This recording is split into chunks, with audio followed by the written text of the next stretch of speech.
So hello everyone, welcome to my YouTube channel. आप सबका स्वागत है। और इस लेक्चर में हम लोग बहुत अच्छे अच्छे सवाल तो नहीं करेंगे, बट यस, हम लोग अगले लेक्चर में बहुत अच्छे सवाल करने के लिए ट्रेनिंग ज़रूर करेंगे। बिकॉज पहले उसका कॉन्सेप्ट जब तक नहीं पता होगा तब तक हम लोग क्वेश्चन कर ही नहीं सकते। तो पहले आज हम लोग कुछ बेसिक कॉन्सेप्ट और कुछ अच्छे कॉन्सेप्ट सीखेंगे, उन पर भी कुछ क्वेश्चन करेंगे, जैसे फैक्टर थ्योरम, रिमाइंडर थ्योरम, उन पर भी कुछ अच्छे सवाल करेंगे और कुछ अच्छे कॉन्सेप्ट सीखेंगे। तो बिना देरी के मूव करते हैं। इसमें बता दूं, ये सीरीज़ जो है, जो आज से चालू हो रही है, अलजेब्रा वाली, जो ट्रिग्नोमेट्री की पीछे सीरीज़ छूट चुकी है, उस ट्रिग्नोमेट्री को करने के लिए हमें कुछ अलजेब्रा के कॉन्सेप्ट ज़रूरत पड़ेगी। इसके लिए हम लोगों ने ट्रिग्नोमेट्री को टेम्परेरी के लिए पॉज कर दिया, टेम्परेरी टाइम के लिए, और उसके लिए हम लोगों ने अलजेब्रा उठा लिया है। पहले अलजेब्रा को फिनिश करते हैं उसमें। तो इस चैप्टर में हम लोग क्या करेंगे? बेसिक मैथ करेंगे, क्वाड्रेटिक इक्वेशन करेंगे और लॉगरिथम भी इसी चैप्टर में हम लोग कंप्लीट कर लेंगे। मैं बता देता हूँ ये कब तक हो जाएगा। ये अप्रॉक्सीमेटली 6 से 7 लेक्चर्स में कंप्लीट कर लेंगे हम लोग। 6 से 7 लेक्चर्स में हम लोग इस पार्ट को कंप्लीट कर लेंगे। और मैं ये भी एश्योर करता हूँ कि अगर आपने केवल मेरा नोट्स या फिर जो क्वेश्चन मैं क्लास में लेक्चर में कराया है उन वो कर लिया, उन कॉन्सेप्ट को बहुत अच्छे से समझ लिया, तो मैथ ऐसा नहीं कि आप 1000 सवाल लगाओ, 2000 सवाल लगाओ, 3000 सवाल लगाओ। आप अगर रटते चले जाओगे सवाल को तो आप 3000 लगाओगे, 3000 एक में गलत हो जाएगा वो सवाल, अगर आप कॉन्सेप्ट नहीं समझे हो। इसलिए भले आप 200 सवाल लगाओ, लेकिन आप उन 200 सवालों को बढ़िया से एनालाइज करके ही आगे बढ़ो। बिना एनालाइज करके अगर आगे बढ़ रहे हो तो कोई फ़ायदा नहीं उन 200 सवाल लगाने का। तो चलते हैं। बता दिया मैंने क्या क्या होगा इस कंप्लीट सीरीज़ में। और ये फ्री सीरीज़ है, पूरी यूट्यूब पर अपलोड हो जाएगी 6 से 7 दिनों के अंदर अंदर। एक दिन में एक लेक्चर ही आएगा, जिससे कि आपके ऊपर कोई ज़्यादा बोझ ना पड़े। तो लेट्स मूव। तो सबसे पहले हम लोग को कुछ बेसिक आइडेंटिटी जो क्लास 10 में पता होती हैं, लेकिन कुछ नया सीखने के लिए मैं बताता हूँ। जैसे x³ - 1, ये तो सबको पता होती है। अगर आप 10th पास करोगे तो x-1, और नहीं पता तो याद कर लो यार, x-1 into x square plus x plus 1। अच्छा, इसके ऊपर एक x² - 1 वाली भी आती होगी सबको, x+1 इंटू x-1। मैं एज्यूम करके चल रहा हूँ ये आती होगी आप लोग को, और नहीं आती तो यार याद कर लो, क्या इंतज़ार किस बात का है, फटाफट याद करो। अगला आइडेंटिटी क्या है? मान लो x⁴ पूछ ले, मैं जैसा कर रहा हूँ उस पैटर्न को एक बार समझना, ठीक है ना? x-1 into x³ plus x square plus x plus 1। समझे ना? जैसे x³ - 1 में क्या किया, पहले x-1, फिर x³ है तो उसे एक कम डिग्री लिखा है, x² प्लस एक्स प्लस 1। अब जैसे x⁴ - 1 है तो पहले x-1 लिखा, अब 4 से कम x³, फिर क्यूब से कम स्क्वायर, फिर 1, फिर 0। समझ गए ना? x³ plus x² plus x plus 1। मैंने 0 यहाँ क्यों बोला? क्योंकि x⁴ यहाँ मान सकते हैं, तो x⁴ क्या होगा? 1 होगा। इसी तरह मान लो हमसे कहते हैं x⁴ ये 7 है, ठीक है ना? वो कैसे लिखेंगे? x-1, फिर इसी पैटर्न को देखते हुए क्या, 7 से कम x6, फिर 6 से कम 5, फिर 4, फिर 3, फिर 2, फिर 1, और फिर 0 को x⁴ क्या होगा? 1 हो जाएगा। समझ में आ गया होगा सबके? समझ में आ गया ना? अब चलते हैं अगले पार्ट की तरफ। जो अगला वो है, उसमें क्या है कि मान लो हमको दिया है a - b का होल स्क्वायर, b - c का whole square plus c - a का होल स्क्वायर। तो इसको कैसे खोलेंगे? इसको तो डायरेक्ट भी खोल सकते हैं। जैसे a² एक यहाँ से आएगा, एक यहाँ से आएगा, तो 2a²। फिर एक b² यहाँ से आएगा, एक b² यहाँ से आएगा, प्लस 2b²। एक c² यहाँ से आएगा, एक c² यहाँ से आएगा, प्लस 2c²। अब यहाँ से -2ab आएगा, यहाँ से -2bc आएगा, यहाँ से -2ac आएगा। समझ गए? आगे बढ़ते हैं। अब मान लो हमसे कहा है कि दिया है कि a² plus b square plus c square minus a b minus b c minus c a. अब इसको और कैसे लिख सकते हैं? तो देखो फील आ रहा होगा यार कि ये माइनस ए बी है, ए स्क्वायर प्लस बी स्क्वायर है, तो समथिंग लाइक कि अगर इसमें माइनस टू ए बी अगर होता, काश ऐसा अगर होता तो हम लोग ए माइनस बी का होल स्क्वायर बना पाते। इसका मतलब और अच्छा बी स्क्वायर सी स्क्वायर भी है और माइनस टू बी सी होता तो बी माइनस सी का होल स्क्वायर भी बना पाते। सी स्क्वायर ए स्क्वायर से यहाँ two a c minus two a c होता तो सी माइनस ए का होल स्क्वायर भी हम लोग बना सकते थे, लेकिन उसके लिए इन सब की क्वांटिटी भी हम लोग को दो चाहिए होती। भाई मान लो माइनस ए बी यूज़ करना है तो उसका टू चाहिए और ए बी भी दो बार चाहिए, क्योंकि एक बी इसके लिए चाहिए एक बी इसके लिए चाहिए। सेम फॉर सी, एक सी इसके लिए चाहिए एक सी इसके लिए चाहिए। बताता हूँ क्या कहना चाह रहा हूँ। पहले टू से मल्टीप्लाई डिवाइड कर दो, तो डिवाइड किया टू से, अंदर गया two a square plus two b square plus two c square minus two a b minus two b c minus two c a. अब क्या करो, वन बाई टू, एक ए स्क्वायर यहाँ से ले लो एक बी स्क्वायर यहाँ से ले लो minus two a b, club करके क्या बनेगा ए माइनस बी का होल स्क्वायर। ठीक है, हम लोग का क्या खर्च हो चुका है, एक ए स्क्वायर खर्च हो चुका है, एक बी स्क्वायर खर्च हो चुका है और माइनस टू ए बी पूरा खत्म हो चुका है। ठीक है, प्लस एक बी स्क्वायर केवल बचा है, अब तो उसको लो बी स्क्वायर, अरे यार बी स्क्वायर क्यों लिख दिया, मैं डायरेक्ट कर रहा हूँ ना। तो बी स्क्वायर एक लो, एक यहाँ से सी स्क्वायर लो, a minus two b c, तो क्या बना बी माइनस सी का होल स्क्वायर बना। Plus same for c square और ए स्क्वायर के साथ करो, शुरुआत में एक ही ए स्क्वायर बचा था वो और एक सी स्क्वायर बचा वो और माइनस टू ए सी बचा वो, तो क्या हुआ ए माइनस सी का होल स्क्वायर। सही है, इस तरह लिख सकते हैं, समझ में आ गया होगा। अब चलते हैं एक बहुत ही पॉपुलर आइडेंटिटी जो सबको आती है और सबको पढ़ाई जाती है। What is this, a cube plus b cube plus c cube minus three a b c किसके इक्वल होता है। एक वेट अ मिनट, कैमरा क्यों शेक कर रहा है। A cube plus minus three a b c, a plus b plus c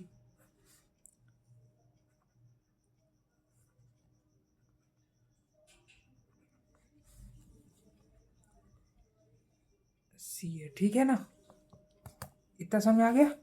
ये कैसे लिखा, बस पुरानी यादें, बचपन की यादें, बचपन में सबको पढ़ाया जाता है। अब हम लोगों ने जैसे यहाँ पढ़ा भी इस चीज़ को, a square plus b square minus a b minus b c minus c a को क्या लिख सकते हैं, ये चीज़ लिख सकते हैं, बस सब्स्टिट्यूट कर दो। वेट अ मिनट, मैं कैमरा ज़रा शिफ्ट कर दूँ। सो अभी स्टेबल है, तो ए प्लस बी प्लस सी ये हो गया, और यहाँ से जो हम लोगों ने अभी रिज़ल्ट निकाला है, ये वाला रिज़ल्ट जो है जो निकाला है वो पुट कर देंगे इसकी जगह, तो क्या आ जाएगा one by two a minus b to the whole square plus b minus c whole square plus c minus a whole square. समझ में आ गया। अब आते हैं इसके और एनालिसिस करने में अगर, तो इस पे दो केसेस होते हैं कि यार मतलब ज़ीरो कब कब बनेगा, a cube plus b cube plus c cube बराबर थ्री ए बी सी कब होगा, जब ये पार्ट पूरा ज़ीरो हो जाए तभी तो ये equal to three a b c बन जाएगा। तो देखते हैं कब कब बनेगा। एक केस तो ये हो गया कि यार मान लो ए प्लस बी प्लस सी ही ज़ीरो हो जाए, भाई ये पार्ट ज़ीरो हो गया तो इससे मल्टीप्लाई होके ये पूरा पार्ट ज़ीरो हो जाएगा। समझ में आ गया।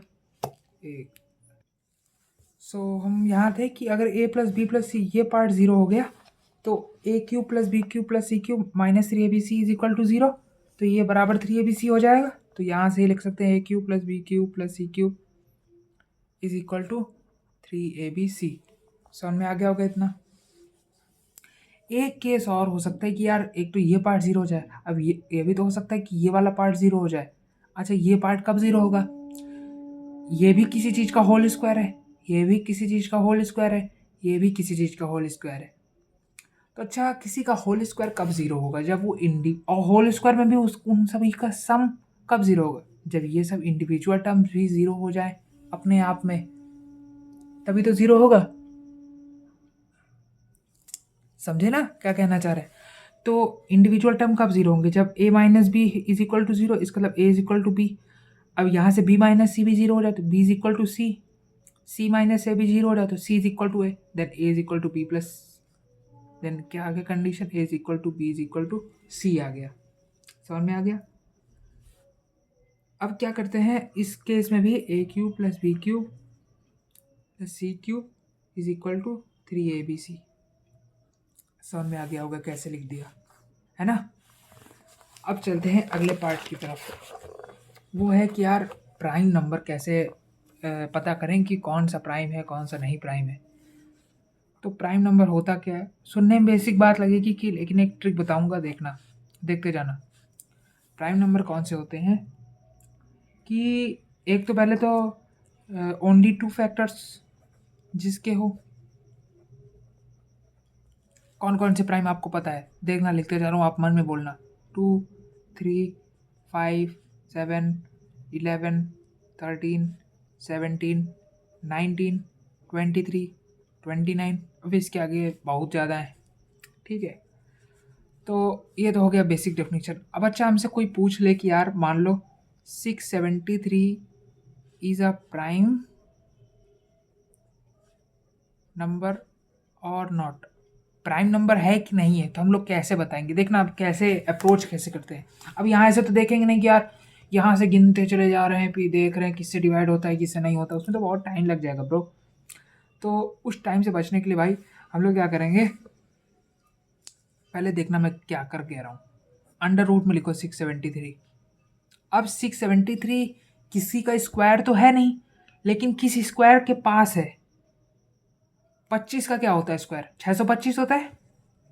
25 का स्क्वायर 625 होता है, तो ये 625 से ज़्यादा है, इसका मतलब 26 के आसपास आएगा। मैं ये नहीं कह रहा 26 से कम या 26 से ज़्यादा, मैं कह रहा हूँ 26 के आसपास, समझे ना। अब क्या करो, prime number less than 26 search, जो 26 से कम वाले प्राइम नंबर उनको लिखो एक बार। देखना मैं क्या कर रहा हूँ, 2, 3, 5, 7, 11, 13, 17, 19, 23, इतने ही प्राइम नंबर इससे कम में। ऊपर से देख लो अगर नहीं समझ में आ रहा हो तो, 26 से कम इतने ही प्राइम नंबर है। अब क्या करो, नाउ डिवाइड 673 बाई ईच। 673 को सॉरी वेट अ मिनट 23 और कुछ आएगा क्या, नहीं और इतने ही प्राइम आएंगे, मुझे लगा कुछ बीच में छूट गए प्राइम, ठीक है। अब क्या करो, divide 673 by each of prime numbers above. ये जो ऊपर प्राइम नंबर लिखे केवल इन इनसे डिवाइड करके मन में देखो, तुरंत डिवाइड हो जाएगा, कोई ज़्यादा टाइम नहीं लगना। 2 से होगा क्या, नहीं होगा। 3 से होगा क्या, 3 की डिविजिबिलिटी क्या होती है, सम। 7 3 10, 6 16, 16 होगा ही नहीं। 5 से ना, क्योंकि आखिरी डिजिट 3 है, 5 से नहीं होगा। 7 से भी नहीं होगा, करके चेक करके देख सकते हो। सेम फॉर दीज 5 नंबर्स, इनसे भी नहीं होगा। तो अगर किन्हीं भी नंबर से ये डिवाइड नहीं हो रहा है, इसका मतलब therefore 673 is a prime number,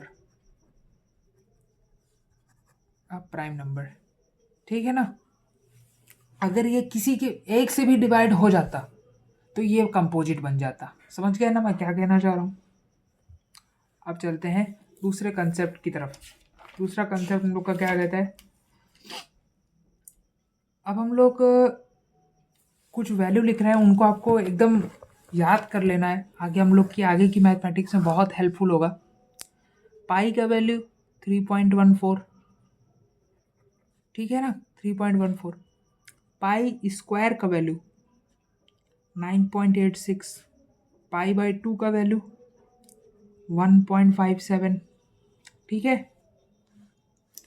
अच्छा, जैसे किसी ने अगर e की पावर x का एक्सपेंशन अगर पढ़ा हो तो क्या होता है, मैं एक बार, जिन्होंने नहीं पढ़ा वो याद कर लो यार, क्योंकि ये लिमिट क्वांटिटेटिव डिफरेंशिएबिलिटी में बहुत काम आने वाला है। आगे चूंकि याद ही करना तो अभी याद कर लो, ज़्यादा सही है। 1 + x upon 1 factorial plus x square upon 2 factorial plus x cube upon 3 factorial plus up to infinity. अच्छा, फैक्टोरियल का मैं बता देता हूँ क्या गेम होता है। 1 फैक्टोरियल मतलब 1, 2 फैक्टोरियल मतलब 1 इंटू 2, 3 फैक्टोरियल मतलब 1 इंटू 2 इंटू 3। अच्छा, ऐसे कोई पूछ ले कि 5 फैक्टोरियल बताओ, तो 1 इंटू 2 इंटू 3 इंटू 4 इंटू 5। कोई पूछे 4 फैक्टोरियल बताओ, तो 1 इंटू 2 इंटू 3 इंटू 4। ऐसे फैक्टोरियल कैलकुलेट करते हैं, ठीक है ना। तो ई की पावर एक्स हो गई। अब हमें अगर ई का वैल्यू निकालना है, जैसे ई का वैल्यू हम लोग को ध्यान रखना होता है, तो ई का वैल्यू अगर निकालना है तो एक्स की जगह 1 रख दो, तभी ई आ जाएगा। तो ई का वैल्यू जब हम लोग एक्स का 1 रखते हैं और उसके बाद ऐड करते हैं तो हम लोग का वैल्यू समथिंग आता है 2.718। ये याद रखना है।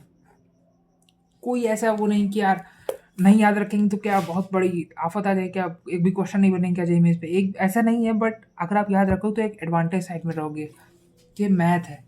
अगर आप वैल्यू याद रखते हो you will be on the advantage edge. और क्या याद रखना है भाई, बस इतना याद रखना है आपको। एक चीज़ और कि अगर अंडर रूट के अंदर, ये अंडर रूट है ना, इसके अंदर कोई प्राइम आ जाए, इसके अंदर कोई अगर प्राइम फंस जाए तो वो हमेशा इरेशनल नंबर ही होगा। इरेशनल नंबर ही होगा, चाहे आप करके देख लो। 2 प्राइम है तो रूट 2 इरेशनल, 3 भी प्राइम है तो रूट 3 इरेशनल, 5 भी प्राइम है रूट 5 भी इरेशनल, 7 प्राइम है रूट 7 भी इरेशनल, 11 प्राइम है रूट 11 भी इरेशनल। समझ गए ना, अनगिनत एग्जाम्पल्स। अब चलते हैं अपने रिमाइंडर थ्योरम की तरफ, जो कि बहुत इंपॉर्टेंट है और बहुत आसान भी है।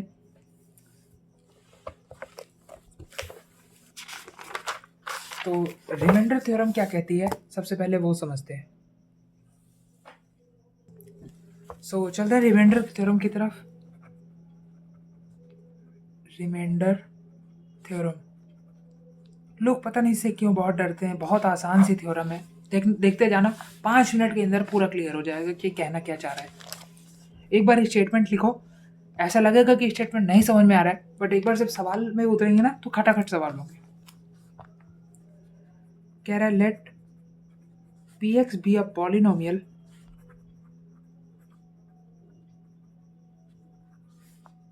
And a is N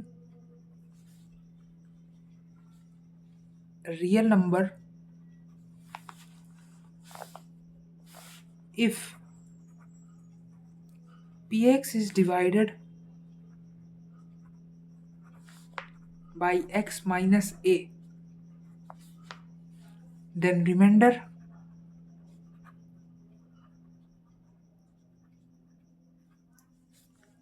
will be pa। बताता हूँ क्या कह रहा है। मान लो px कोई पॉलिनोमियल है, ठीक है ना, और a कोई रियल नंबर है, a कोई वेरिएबल है या कांस्टेंट होगा, कुछ भी होगा, हमें उससे मतलब नहीं है। हम सवाल में देखेंगे क्या है a कोई भी चीज़ है जो रियल नंबर है, बता दिया इसने, ठीक है ना। अभी तक नहीं पता था a क्या है, अब क्लियर हो गया। a क्या है, a एक रियल नंबर है। If p x is divided by x minus a, अगर पी एक्स को एक्स माइनस ए से डिवाइड करते हैं तो जो रिमाइंडर आएगा वो पी ए आएगा, यानी एक्स की जगह अगर पॉलिनोमियल में हमने ए पुट कर दिया तो जो आंसर आएगा that will be our required remainder. चलते हैं सवाल की तरफ, उससे आपको और क्लैरिटी मिलेगी। क्वेश्चन है फाइंड रिमाइंडर। आपको रिमाइंडर निकालना है। पुराने एडवांस में एक क्वेश्चन इससे रिलेटेड आए हुए हैं, इसलिए ऐसा नहीं कि इम्पोर्टेंट नहीं है, this is important for JEE. Find remainder if x cube plus x plus 1 is divisible by x minus 1। तो देखना मैं क्या करता हूँ। करना क्या है कि इससे इसको डिवाइड कर रहे हैं तो रिमाइंडर बताना है क्या है। तो यहाँ वहाँ x माइनस ए था तो पी ए रखना है, तो यहाँ x माइनस 1 है तो यहाँ a की वैल्यू क्या हो गई, 1 हो गई, सिंपल सी बात।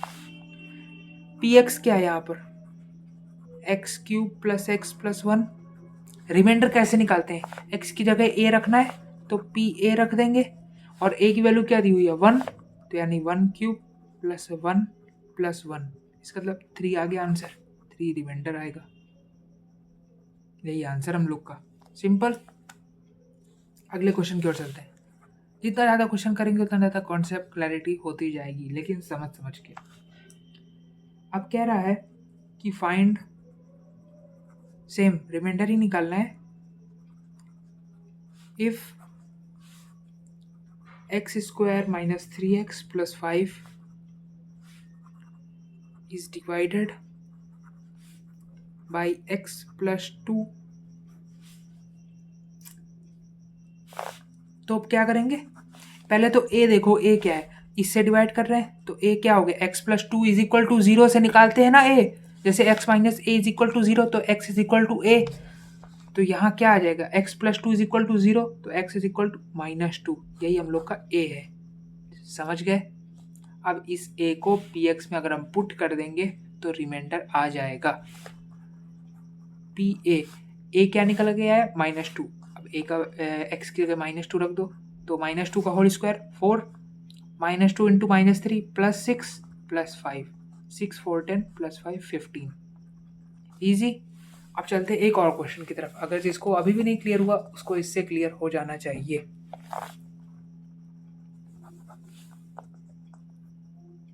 Find remainder if x square minus 3x plus 5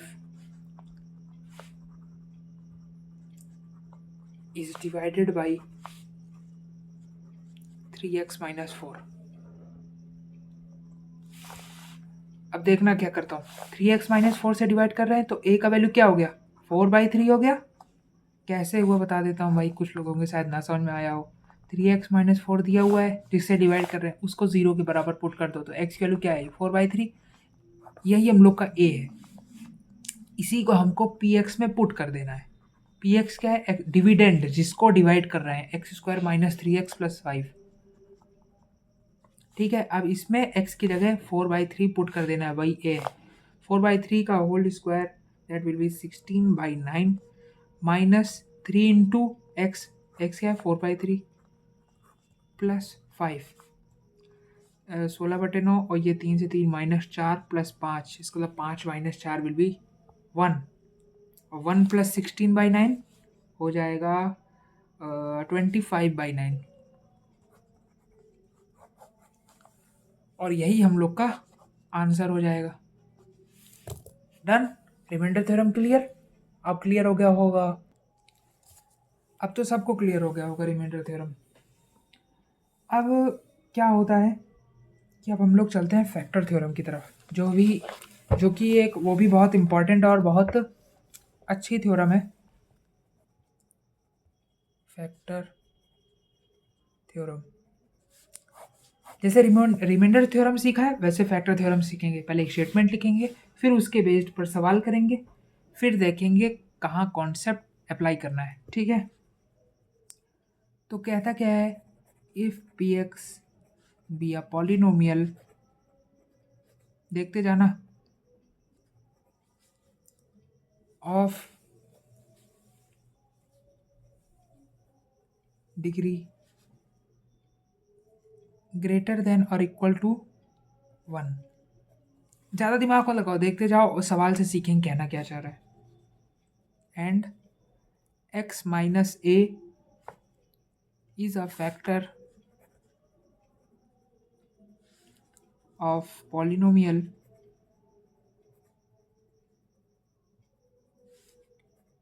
px, then px is equal to 0। Sorry, pa, समझ गए होंगे कुछ लोग मैंने pa क्यों लिखा। ठीक है ना। अब क्या मैं समझाता हूँ क्या कह रहा है। px को भी रैंडम पॉलिनोमियल है जो कि डिग्री ग्रेटर देन, जिसकी डिग्री 1 से ज़्यादा है। इतना समझ में आ गया। अब कह रहा है x माइनस ए कोई दूसरा पॉलिनोमियल है जो x माइनस ए के फॉर्म में है। ठीक है, is a factor of polynomial px। इसका मतलब x minus A P x को सेटिस्फाई करता है। x माइनस ए अगर पी एक्स का पॉलिनोमियल है तो p a is equal to 0 होगा, ये फैक्टर थ्योरम कहता है। देखते हैं अब क्वेश्चन के माध्यम से। कह रहा है चेक वेदर, कैसे सवाल आएंगे इसमें बताता हूँ। Check whether x minus 3 is a factor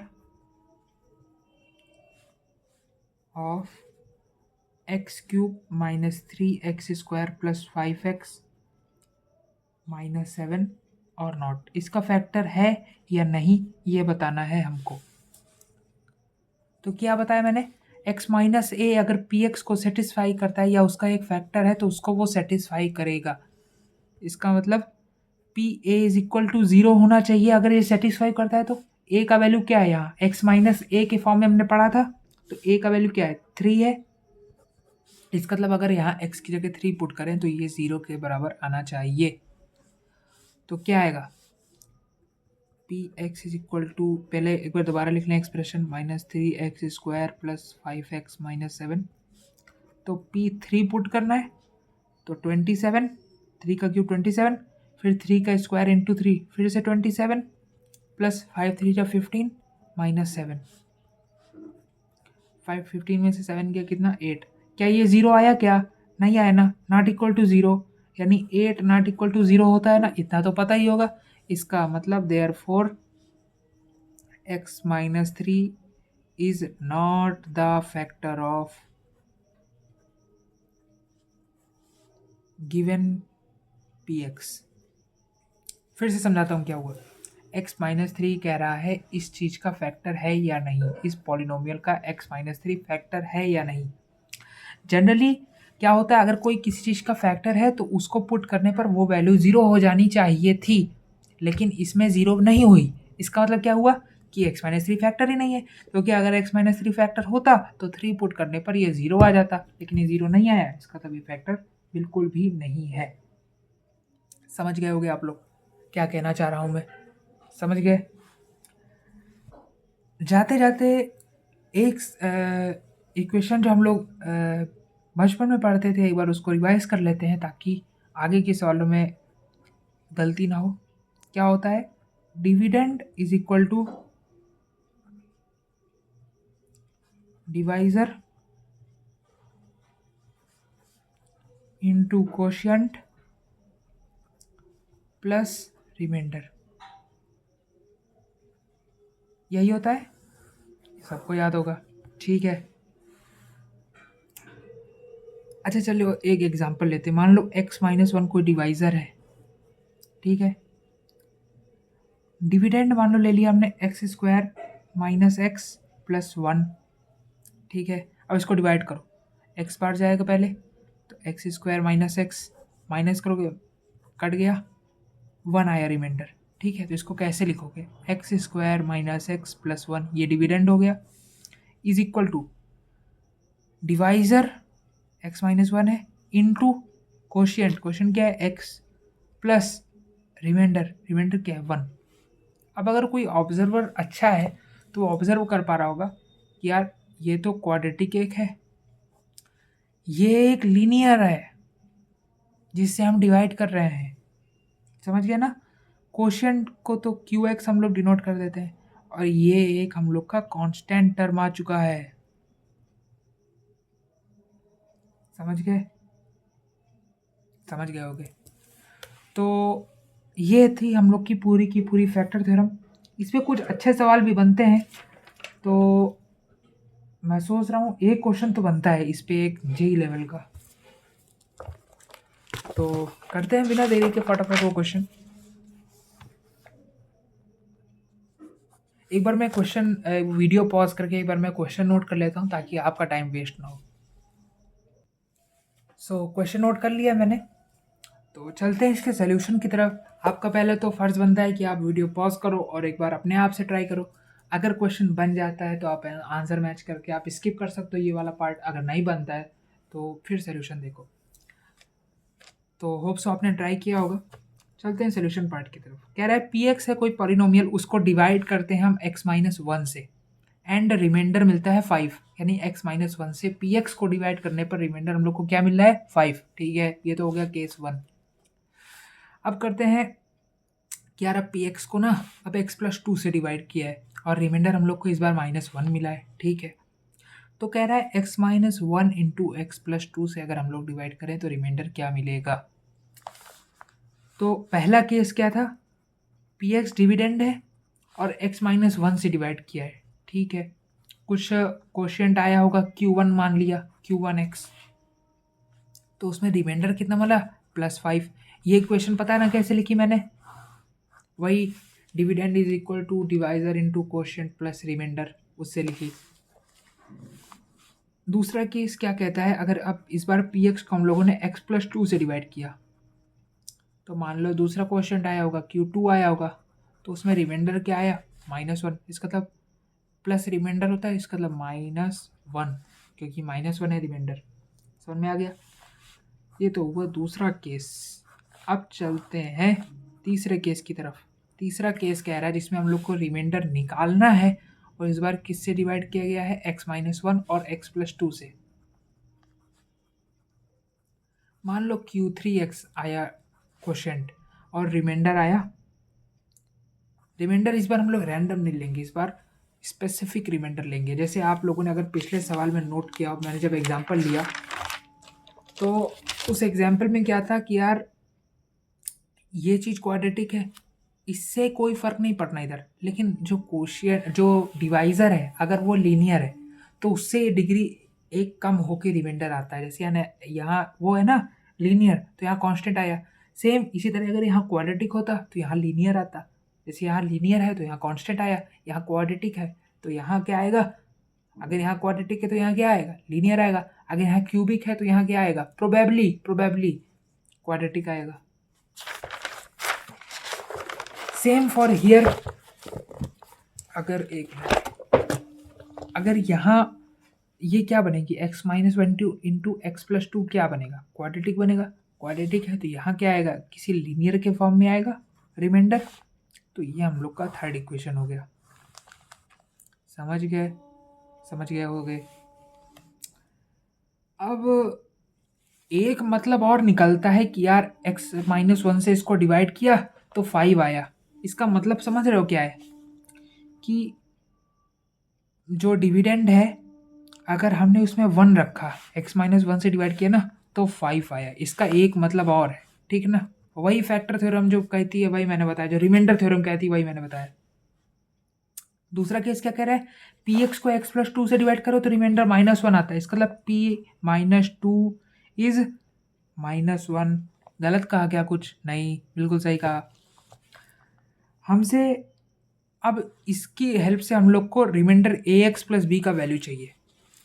अब क्या करेंगे हम लोग, थर्ड इक्वेशन में इस वाले पार्ट में हम लोग x की जगह पहले तो 1 रखते हैं, क्योंकि जैसे ही हम लोग x = 1 रखेंगे तो ये वाला पार्ट पूरा 0 हो जाएगा, पूरा पार्ट 0 हो जाएगा, Q3 वाला पार्ट। तो 0 into Q3x plus ax + b। अब इसमें भी ये पार्ट पूरा 0 प्लस ax + b में x को 1 रखना था क्योंकि p1 है, तो यानी ये हो गया a + b। p1 का वैल्यू हम लोग को क्या दे रखा है ऑलरेडी, 5, यानी a + b = 5 आ गया। इसी तरह अगर इसमें -2 रखते हैं इस इक्वेशन में तो p(-2) क्या हो जाएगा, 0 बन जाएगा ये वाला term. 0 into Q3x plus ax + b। p(-2) ये पार्ट पूरा 0 प्लस x के अगर -2 रखेंगे तो -2a + b, और p-2 का वैल्यू ऑलरेडी -1 दे रखा है तो -1 = -2a + b। ये आया, ये इक्वेशन 1, ये इक्वेशन 2। 2 वेरिएबल 2 इक्वेशन सॉल्व हो जाएगा। दोनों को अगर हम लोग सब्ट्रैक्ट करते हैं तो b का वैल्यू हम लोग को मिल जाएगा 3। करके देखना आप लोग, b का वैल्यू क्या मिल जाएगा, 3 मिल जाएगा। a का वैल्यू क्या मिल जाएगा, 2 मिल जाएगा। और रिमाइंडर हम लोग को चाहिए, रिमाइंडर क्या था, ax + b था रिमाइंडर, ax + b। तो a का वैल्यू क्या है, 2x + b का वैल्यू क्या है, 3। तो हम लोग का ये रिमाइंडर हो चुका है। समझ गए। अगर ये सवाल भी किसी को नहीं समझ में आया हो तो एक बार घर जाके ट्राई करना वीडियो को। अगर कुछ सुनने में प्रॉब्लम है तो एक बार फिर से सुन लेना, और अगर सुनने में प्रॉब्लम नहीं है, सुन चुके हो फिर भी नहीं समझ में आया तो एक बार फिर से घर में अपने आप जाके एक बार इसको ट्राई करना, और फिर देखना समझ में आता है कि नहीं आता। तो यार पढ़ते रहो, मस्त रहो, और वीडियो एंड तक देखने के लिए thank you very very much. Bye bye, पढ़ते रहो, मस्त रहो।